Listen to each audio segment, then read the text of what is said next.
am Asia, and this is Tell Me Something About Love by Honey Love Connections. And this is a show where we talk about our experiences of love, being in love, just receiving love, giving love, and the multiple ways that we do that in community as LGBTQ plus Black folks. I'm here with Diamond Stylz today. I will let you introduce yourself, Diamond. You could tell people whatever you want them to know about who you are right now in this moment. Alrighty, so I am Diamond Stylz. I am the executive director of Black Trans Women's Inc. I am also the host and producer of Marsha's Plate podcast. I'm one third of the host. It's me, Mia Mix, and Zaire. We are two trans women and one trans man navigating the world and talking about culture and anything's happening in the world from a Black trans feminist lens. And those are my two day jobs.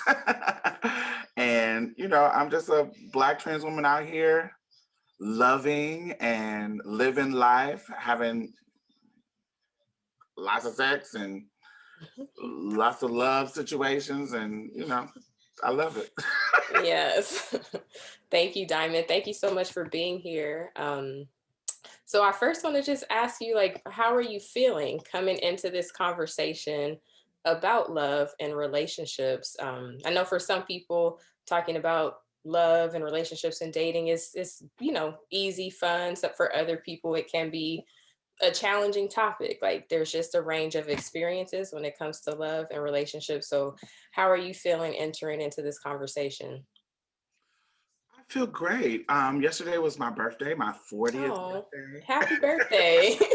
Thank you. And as a 40-year-old, for me, is when I hit 30s. Um, a lot less fucks were given. And so I'm going into my 40s, I want even less fucks to be given. And I think people really learn. Well, I don't want to say everybody, but I learn through other people's experience, not just my own. And my quote unquote claim to fame is becoming a YouTuber and sharing my love stories. I have a series Mm, on YouTube called The Love Beneath, mm, and it's about my whole life, really significant moments in my life about love and relationship and sex and coming of age as a trans woman and a queer woman. So I've always been quite open in telling the honest truth and honest stories about love. So I mhm. feel really comfortable going into this. I feel really comfortable, and I've been comfortable talking about it because I think people learn, and it gives you insight to people's lives that you couldn't if somebody is not open about it. I think one thing about the trans experience, people don't hear about it that much, or they don't hear about it in as much detail and as much nuance and um, honesty, Mhm. so I like to definitely do that for people. So I'm quite comfortable. Yay. Okay. Great. Thank you for sharing that. And yeah, that's one of the reasons why I really love Marsha's Plate. I feel like y'all are also honest, and also just the trans experience is not centered in most places. And so it's great to just hear so many different stories and like personal experiences from all three of you about so many different things. Like I learn a lot from it, and also it's just fun. It's really fun to listen to. Yeah. So I'm curious, since you shared about the YouTube show that you have, The Love Beneath. Um, I kind of want to just ask, like, do you have a love story that really stands out in your life that was really memorable or important to your development, to the way that you love, to anything that you learned about yourself and how you love, how you receive love? Is there like one love story that stands out for you? Um, One story that's that encompassing is actually not a romantic love. It's the love between me and my mother. Oh, I love that. Um, how I love, how I trust, my loyalty, how I expect love. is really informed by her. We have my mother recently passed away in December, and every relationship, romantic relationship, what I expect, everything around love is rooted in some way, in some ways, around my relationship with her. We had a beginning of my life was amazing. She was the best mother, but she is one of those people that got caught up in the crack epidemic. She's one of those people who got caught up in that 94 crime bill that Biden helped, and the black church, and so many people help bring to fruition. And then now they're trying to hold everybody accountable and blame everybody else, but it was multitudes of groups of people, respectability people, and my mother got caught up in that. And so that relationship with her colors, with drugs, with men, her love life, everything about my love life has been either colored, twisted, um, enriched by my experience with my mother. Now, romantic love, I would categorize.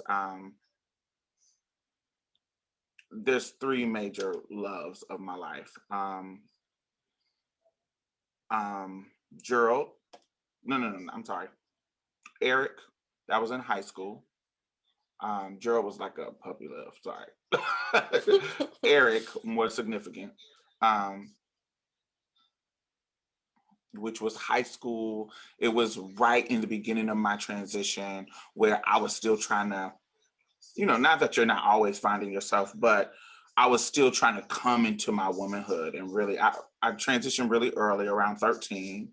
So in high school, I was living my truth as a girl. And so, but people knew, it wasn't like people didn't know. And just the falling in love with somebody who don't consider themselves queer, um, and who was just as new to falling in love with somebody who was queer. And Mm-hmm. so that relationship was significant. Then when I got older, right out of college, I got in a relationship. My first mutual, no kind of weird down low, hiding stuff. My first mutual, me and him loved each other, lived together, all that kind of stuff. My first mutual, I call him my first love. Um, and then my husband, after I was done with him, I ended up getting married when I was 20, 26, 27, 20, somewhere around there. And my husband was one of the strangest loving relationships that I Mm. ever had.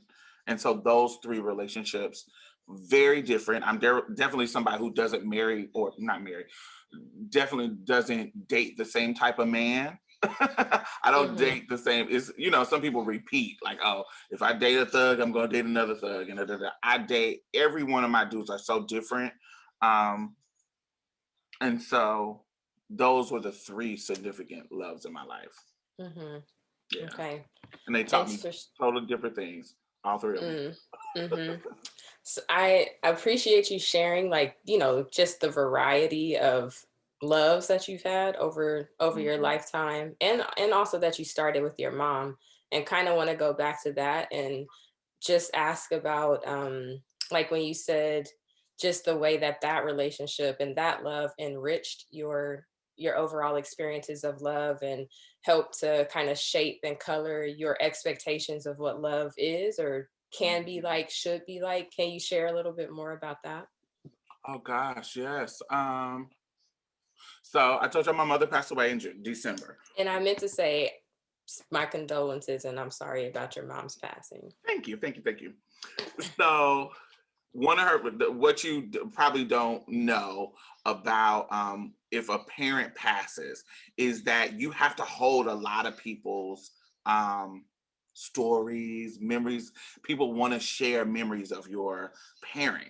And so a lot of people who I have a memory of when I was younger, they give me much, much more context to my mother's experience, and I don't know, and maybe TMI.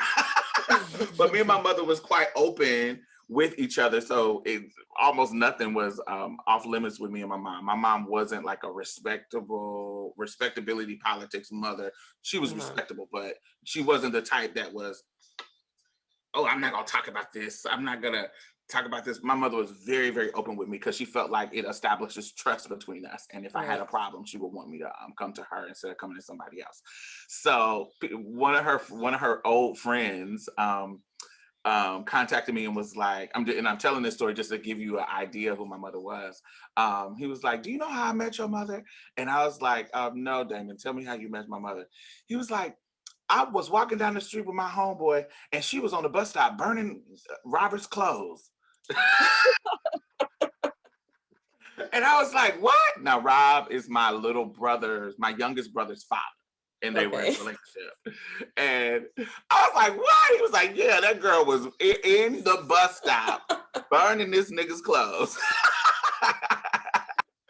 I'm cracking up, and he tells me, and just telling me that story, I was like, that sounds like mama. And Mhm. so he was, and I remember during that time, Robert was sending her through hell. She was pregnant at that time. She was pregnant, and um, she was simultaneously nuanced because she was a woman who didn't take no shit, but she actually did take a lot of shit. It was Mm, like, mhm. she wasn't a woman that let you run over her. You wouldn't just be doing stuff and she's like, "Oh, okay, I take them back." She gonna be doing some shit too, Mhm. but she will take you back. You She know will what go back. I'm Yeah. saying? And so that's that's me. That is who I am. I have been in relationships where I took a lot of stuff, and because I'm a romantic and I'm in love with love, I would take you back. Um, I'm a reflection of my mother that way, but also there's certain things that she dealt with that I absolutely wouldn't deal Mm, with.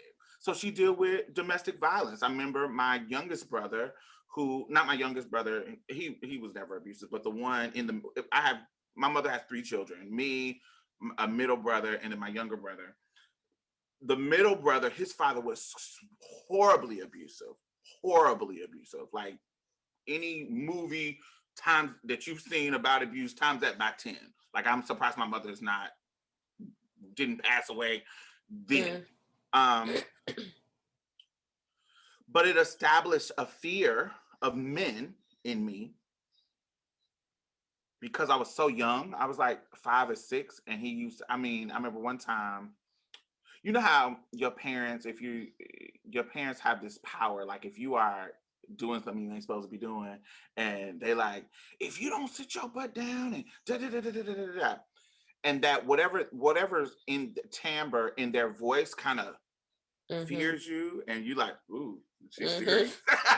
So the first time that I felt that, it actually wasn't from my mom, it was from him, and they were fighting in the room, and I remember her opening the door to the room and saying, "Go call the police." And in that moment he put a bag over her head and started punching her, Oh my and god.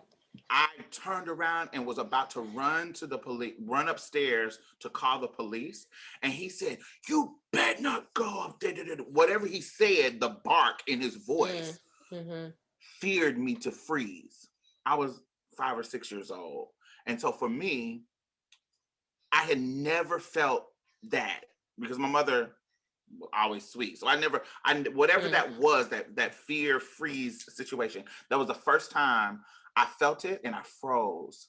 And it traumatized me in the sense of, what if he had killed my mom, and I mhm. froze? And Mm, I'm like, not that I knew it would have been my fault, but I'm like, God, she wanted me to go get help, and it just triggered something in me. So what it triggered in the rest of my life is, I never freeze in fear. mm,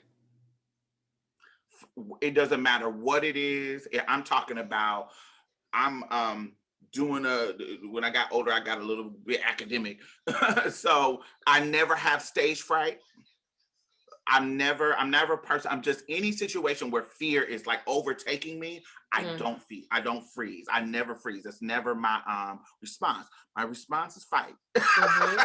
Mhm. Because it's flight, fight, or freeze. And Mhm. so that was the initial moment of my freezing. But from that moment, I never froze because I had a visceral hate for that feeling of freezing in a hard situation. And so for the rest of my life, I never dealt with dudes who nobody could instill that kind of fear in me. Never dealt with dudes who dealt with it, but it was never I'm staying with you after you hit me. You hit me, baby, we done.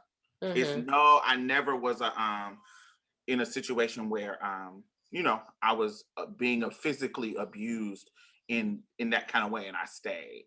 And so that's one moment where I learned something from her and never experienced it. And then there's other moments where, like her, I stayed in a relationship and dealt with it. It was within my boundaries to deal with, like cheating, Right. something like that. Not that that's not Okay. abuse, but that's that gives you a idea. Some things I will never experience with my mother that she experienced, and then some things I will be just like her.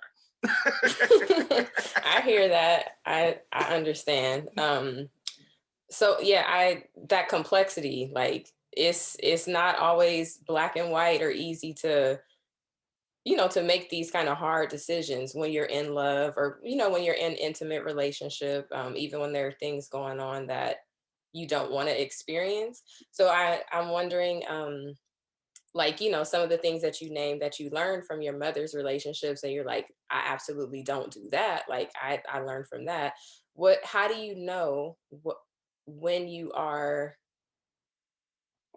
how do I want to say this? I guess it's a question around like boundaries and deal breakers. And also just like, how do you know when this is the kind of love that I want to receive versus like, oh no, something here is not, this is not the love that I want to receive, or that not what I'm here for. Hmm. So I can tell you that I didn't know those boundaries early on. Okay. Hmm. Didn't know those boundaries early on. I'm learning them. I learned them and I'm still learning them because some boundaries won't come until my next relationship. Um, but I'm learning them as I go along. I'm learning what I would deal with at 17 is not what I would deal with at 37. Um, that was different at 27. And you know what I'm saying? It's just everything was um was a learning process for me. So I can't really say how I learned boundaries except through experiences. Like when I knew something this was gone has gone too far, then I can't deal with it. Hmm. I'll give you a perfect example. I remember in my high school relationship, Eric. We talk about it on my Love Beneath series that you can watch on YouTube. Um, he because I was a trans woman just coming into my womanhood and had these, like warped sense of what women do, what women are. Same thing cisgender women go through in regards to, we think this is the job of a woman. This a woman is supposed to do. She's supposed to be respectable, dress a certain kind of way. If she want to get a man, she wants to be chose. You got to cook, you got to clean, you got to do these stereotypical things that you're getting the messages from culture and you're getting the messages from people around you. Not necessarily directly telling you, but you see how they maneuver. Not just my Hmm. mother, my grandmother, my great grandmother, everybody, my aunts, how they maneuver with men. I was getting a certain message, and it was a respectable, go to church, very churchy. Not that everybody was churchy, but it was rooted in that kind of Christian way of thinking about how a woman should be. And so I had this white picket fence fantasy in my mind about how my love was supposed to be, but I knew that my transness would be a barrier. And so as I got older, I tried to make these compromises with men, um, and how I wanted to be treated because of that barrier I thought would have been a barrier. For example, him. I felt like, oh well, he's a straight guy, so he's not going to be able to just to be with me faithfully. He's going to have me and a cisgender woman, and we'll be fine. Mm, These are the compromises that made sense to me in my teenage mind. And so he would he could date other people because were on a down low relationship. For our most of our high school relationship, we were in some type of um love triangle. mhm, And because at the time I didn't think I was enough. At the time I did, and it wasn't about self-esteem, it was about culture. um he didn't understand why he was attracted to me. um and I just didn't have the maturity to understand that you do deserve somebody of your own. You do deserve and it's not because of low self-esteem. I thought I was beautiful. I thought that I was, I didn't have a sense of myself like I wasn't worthy at the time. It's just that this is what I thought it had to be. mhm, I thought that this was it because of my circumstances. This is what you have to deal with as because of who you are. This comes with the mhm, territory. People are going to hide you. People are going to not be open about the love that y'all are experiencing because it could give them ridicule. I've been a person who been ridiculed about my transness, about my queerness. So I he's able to kind of hide it, or so we don't want to send him through that too. So I'm trying to logically kind of navigate it. And so, but as I got older, I realized that I am enough. I'm enough to be in the monogamous relationship that I want.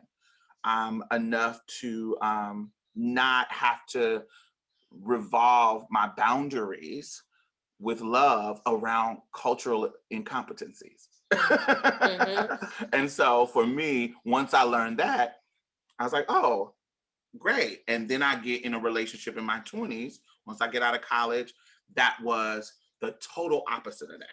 It was a dude who loved me openly and honestly, and I had never experienced it, never thought that I was experiencing it. And so that was Jonathan. And we lived together. We're struck. We broke. Both of us broke.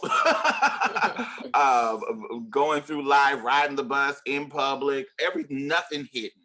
He's just loving me out loud. Not saying mhm, that wasn't a toxic relationship either, mm, but it was toxic for a whole different reason than that. mhm, And so, it was the first time that I had experienced a mutually open love. And mhm. and I learned that boundary through the experience. I never would have known um if I hadn't experienced the first thing and then a total different experience later on. Right, right. Yeah, I think I mean, what you're talking about, the experience of like feeling like you had to accept certain things based on your particular embodiment, or who you are at your intersections as a trans woman, as a black trans woman. I think is really common, in the community, like because of just the way who we are, that we feel like we have to accept less or be okay with things that we're actually not okay with. And that for a lot of us, like, it is through the experiencing of it that we like learn what is okay and what's not okay for us. But also, like, we learn through other people too, right? Like, that's why we share these stories. Like, I mean, you share your story because you want to share your story, but also because it can be impactful to other people. And so, is there something that you would tell like younger black trans women, gender nonconforming people, like about um like, it's like, I know we're gonna all go through it, that's a part of our development, but like, is there a piece of advice or an offering that you have to people who are growing up and trying to be in relationship and experience love, self-love, as well as relational love? Like, what would you share with somebody?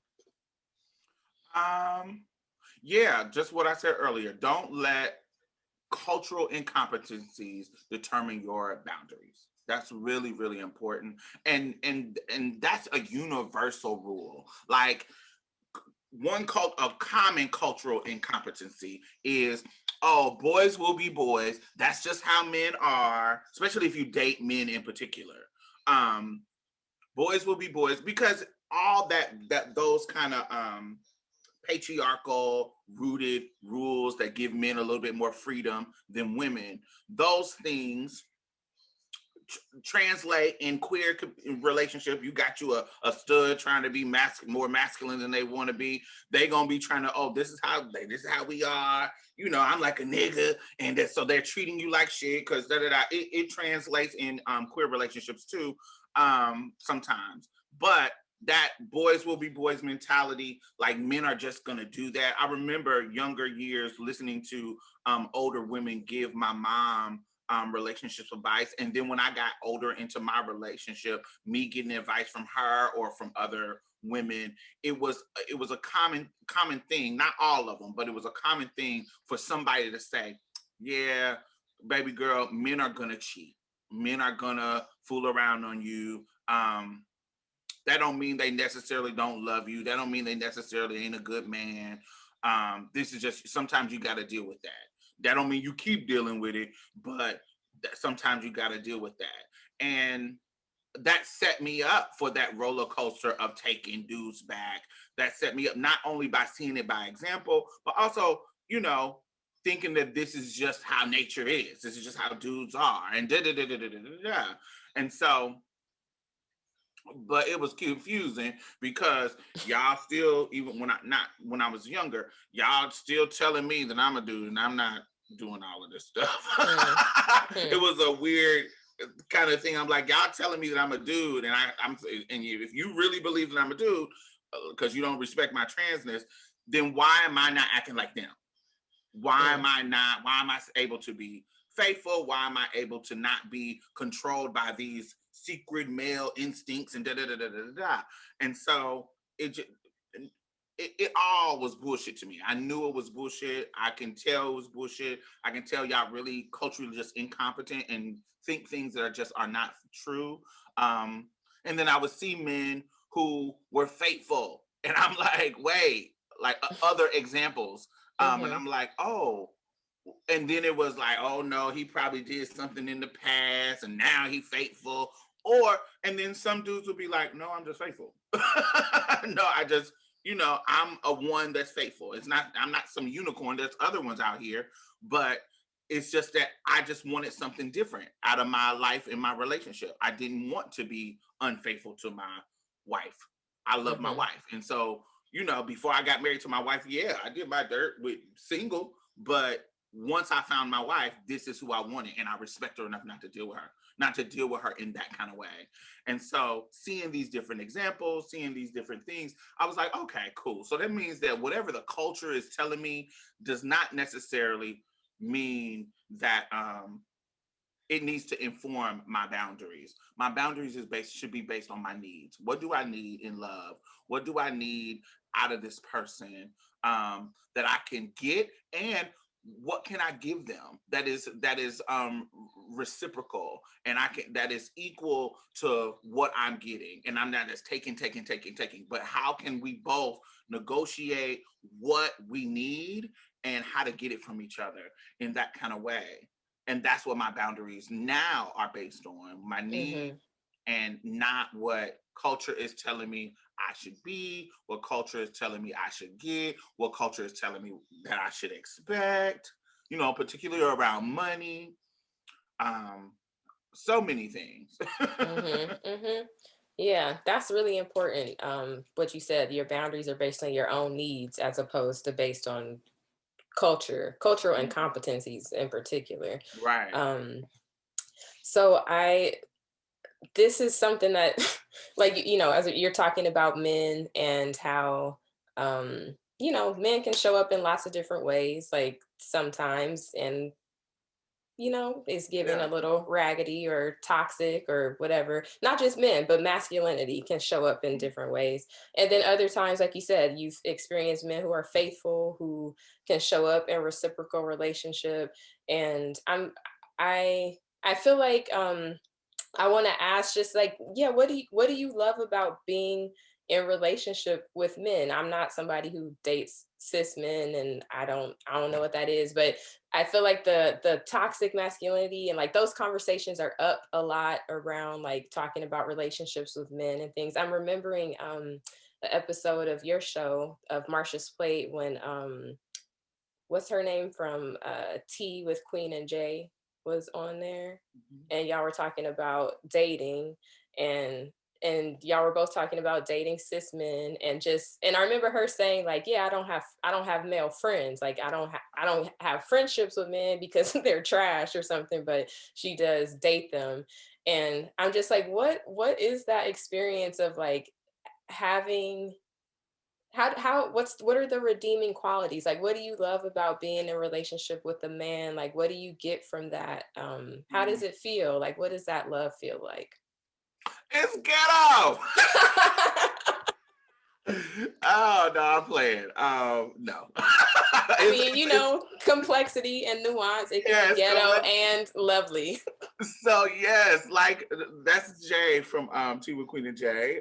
Like she said, it is ghetto sometimes. It is it is a struggle. I would imagine it's like dating a white man in regards to race. You feel what I'm saying? Like, Hmm. because you're always are up against this. You're going to be always, just as a black person, you're going to be critiquing race all the time. And so in dating a white man, I could see that race thing would come up, and and y'all have to explain and talk, and there's a always a teaching moment of he might be woke a little bit, but even to get in a relationship with me, you have to be on some you can't be on 101 level of racism if you are a white man. So I would feel like that, but it's just about gender. It's like, yes, you are gonna dating cis men as in my experience, you're gonna always be bucking up the system of patriarchy. You're gonna always be bucking up against that system for me. And this does not mean that if I'm in a woman, and like if I was dating another woman, there's going to be some patriarchal stuff even in that. So Hmm. no, just Definitely. not dating men doesn't make you exempt. It's just a little bit more. It's just a little bit different because they have claim to that because of their birthright to that male privilege that we always talk about. And so it's always a work in progress. It's always you're gonna always buck up against that system.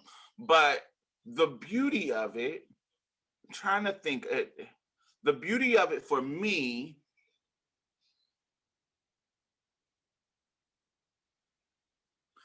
it might, I haven't worked this out, but there is and I don't know if this is rooted in culture. I don't know if it's rooted in visual that I see, but for me, there is a feel good quality about me being in romantic love with a man. There is with a masculine, protective, tender man. There is something about that makes me feel good. And it might be rooted in those cultural things, partially, but when I have a good man in my life, I feel,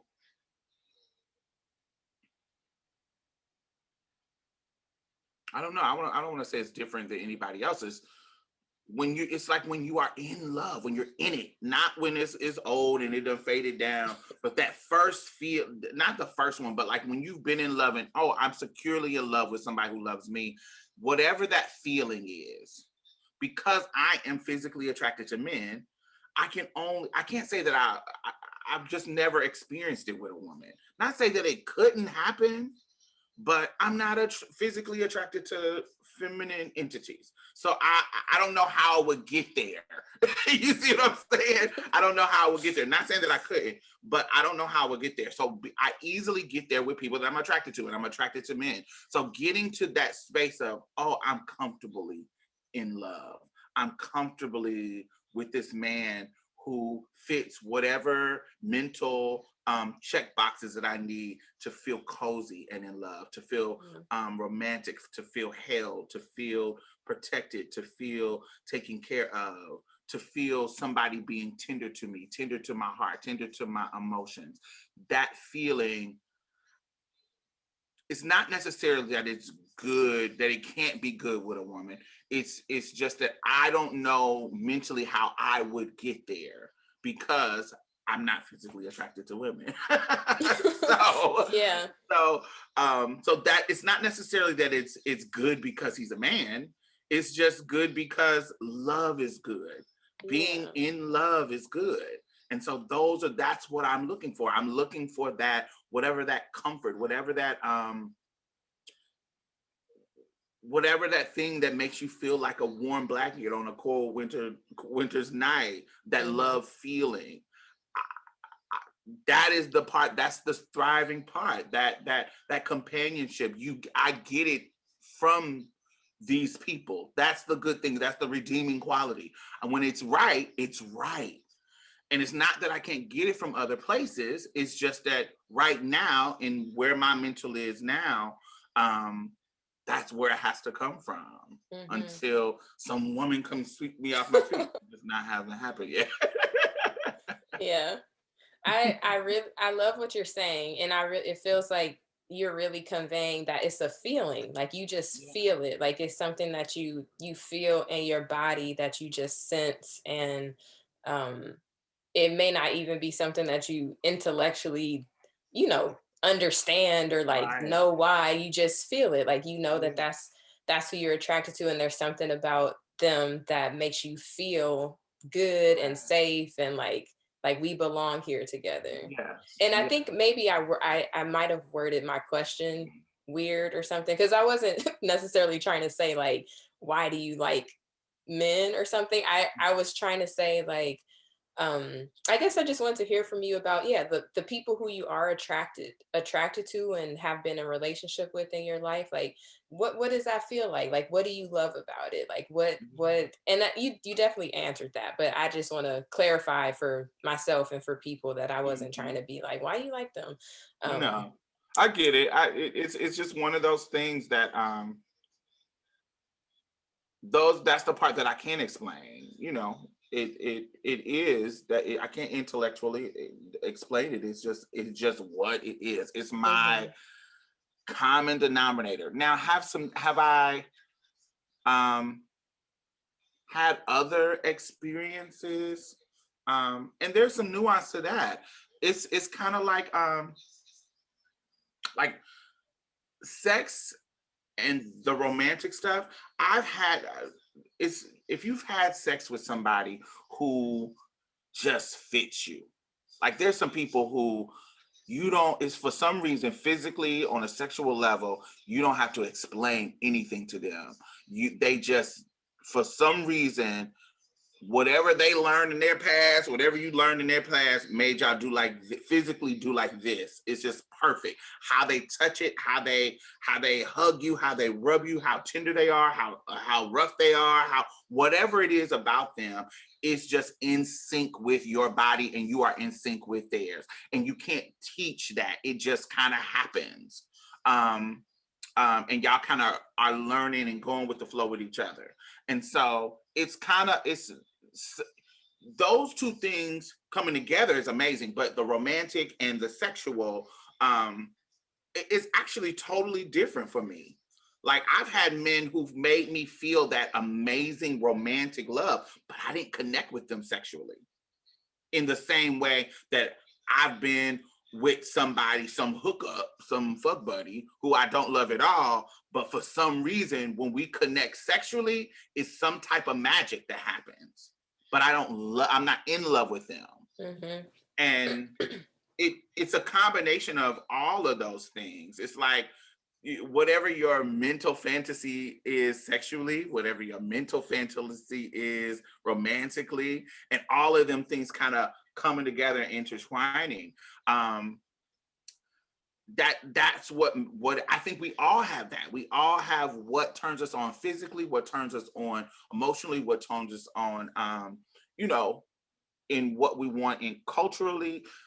And I think all of them things coming together, masculinity, penis, size, like a man being bigger than me, um, all those things play a part. All those little nuances. Mm-hmm. And to give kind of, I know this may be strange, but to give kind of um, to give kind of a metaphor. You remember, you remember when Patricia Hill Collins? Have you ever read her, Patricia Hill Collins? I have Heard of back her? like So in yeah. Patricia Hill Collins talks about in oppression, she talks about the matrix of domination and how everybody is at a different point in the matrix of domination, what based on all your identities and da da da da da. Mm-hmm. I think of that in like a sexual way. We are in a sexual matrix where everybody is different, like that, in every little piece, what you visually are attracted to, what you emotionally need, what your body physically can do sexually. All those make it is like an amalgamation of how perfectly you can get in sync with a person. And I think it's different for everybody. I think it's a different everybody is at a different point of the matrix. And so for Mm-hmm. me, penis is important to me. Um, um, could I, if you take away that point and everything else is strong, I might can still be in love with that person. Do you see what I'm Mm-hmm. saying? Mm-hmm. Mm-hmm. It's so many things. Or yeah, you have a penis, but everything else is weak about you. You don't have the intellectual property that I like. You don't have you don't I don't feel protected around you, but we might have sex and we might can get off, but everybody can bring a different level. And so for Right. me, I think we all are going through that, where we are trying to find that person that syncs all those things. And the person, usually the person that you love the most, is the person who can sync the most, it most of those check boxes and most of the points. And so I think that's what it is. I think it's men just is a key to my psychological um, you know, Yeah, unlocking. that makes sense. And so what about I'm assuming, just gathering from what you're saying, that you are lean towards monogamy. Like if you're trying to find a person who has all of the things, yeah. Yes. Okay. Lean towards monogamy. I'm As I get older, I'm getting a little bit more open to experiences with women. And so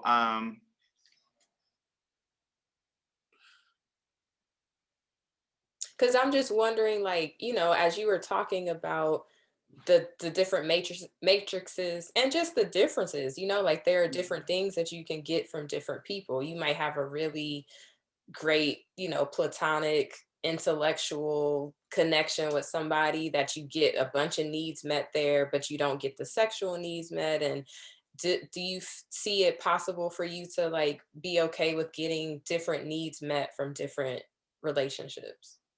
yeah, I think it's possible. I definitely think it's possible, and I've thought about it as I gotten older. When I was younger, it wasn't gonna happen. No, I want one person, and then it was all these rules about it. But as I Hmm. get older, um, I can see me being in a relationship with a cisgender man and a cisgender woman, and us being in a relationship together. I can see that happening.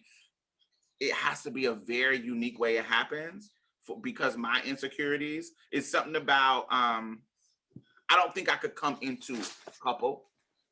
Mm. I don't think I could come into it. But if me and him had a connection and we opened it up to somebody who works well for us, I could Hmm. see that happening. But coming into a couple, I would always feel like a third wheel. And that might be my own particular insecurities, but I would feel like I already have something established that I don't might not necessarily fit.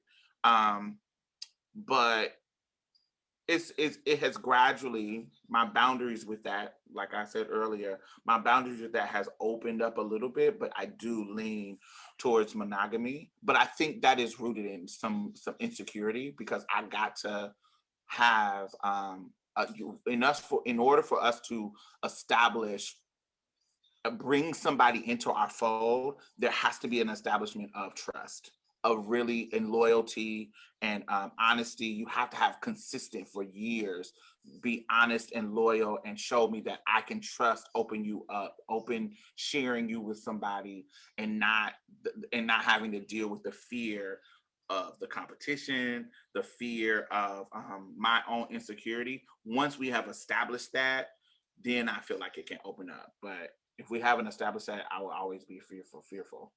It's Mm. one of the reasons why I don't date bisexual men, because I got this fear of, oh, you like men, so you're gonna be cheating with me on men. And bisexual people complain about that all the time. That don't mean I'm gonna be cheating. Mhm. But I get it. I get logically I get what you're telling me, but my feelings and what I feel, it still makes me scared of that.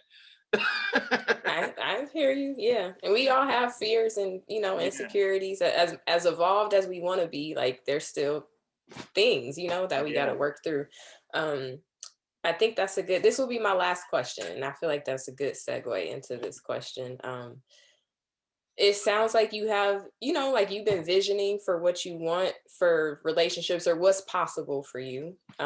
Even if there are some insecurities or, barriers at the moment, like you definitely talked about just development and how like you've developed through different ways of being in a relationship up until now. Hmm. So I'm wondering, like, now you just turned 40. Like what do you hope for yourself, for your own love and relationship life, and also for all of us, like for Black, queer, and trans people, like what's your vision? What do you imagine is possible for us in love, like living in love and growing in love for ourselves and each other? Gosh, that's a great question. Because when you open up the imagination, it's like it's unlimited, because you asking Hmm. somebody what it could be. It's limitless. So I feel like a lot of time when I ask people similar questions, like they still put limits on themselves. Mm-hmm. um,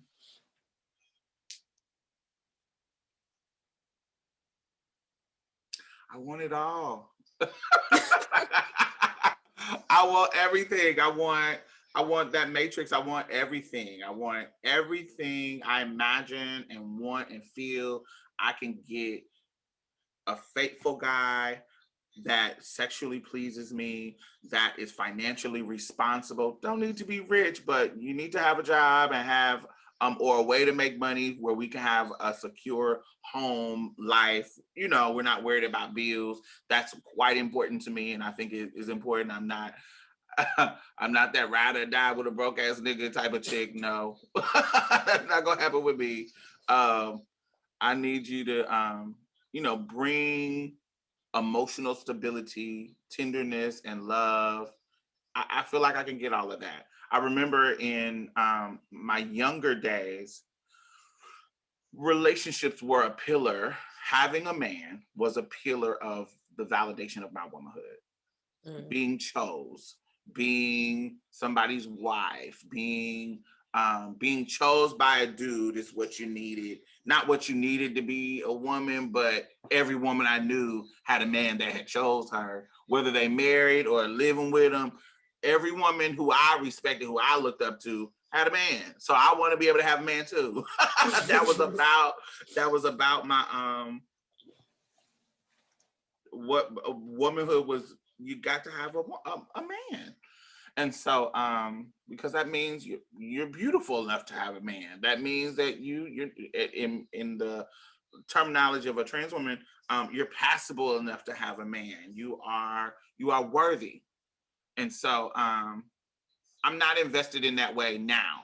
So my 30s changed. For some reason, my 30s changed that, and I got to the point where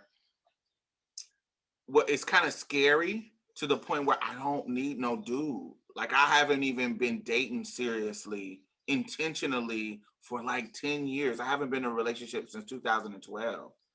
And the whatever the urges that I had in my younger years to be like, oh, I'm lonely. I don't have that innate loneliness in my single life that I had back then. Like I'm not even looking.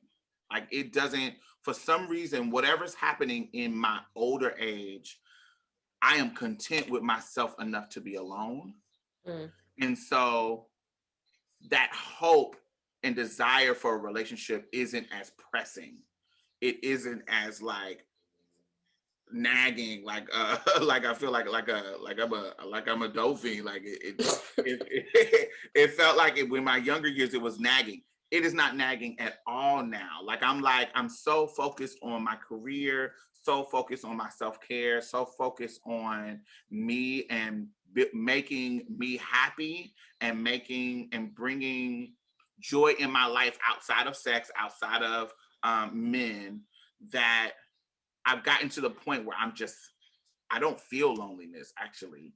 I feel good. I feel content. And so a dude coming into my life, not say that I'm not dreaming it, like wanting, do I want romance? Absolutely. I watch a Bridgerton. I'll watch a show that invokes those kind of feelings like, oh, romance. Do I want that? Sure. It's not a need, but a dude coming in my life has to come in my life. Right. I wasn't it just, I'm not just accepting anything that I would just to have that kind of, just to have, oh, he's cute, got some good piece. Oh, let me just make him my man. You can't even do that with me now. Like you have to come in the door. Um, not perfect, but close. Mhm. You got to be right. You got to be close to that matrix, honey. You got to be close to that. Uh-huh. You got to be close. And so not perfect, but definitely close. And so now that's what I imagine. I imagine Prince Charming, but realistic. Not the perfect dude, but somebody coming in that is mature. These basic things, Mhm. mature. My imagination is he comes in, he's mature, he has a job, he's been working, he's around my age, 5 years older, 5 years younger, that is mature, that wants to be with a trans woman, that wants to be in love, that wants to be faithful. We can have some fun and do some freaky stuff on the side with other people, as we get the trust established.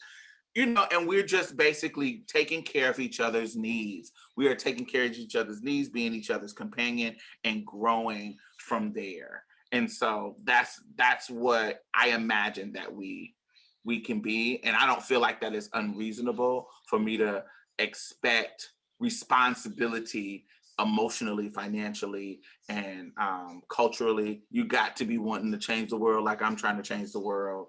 Not exactly Mhm. how I'm doing it, but you need to be involved in my life in a substantial way.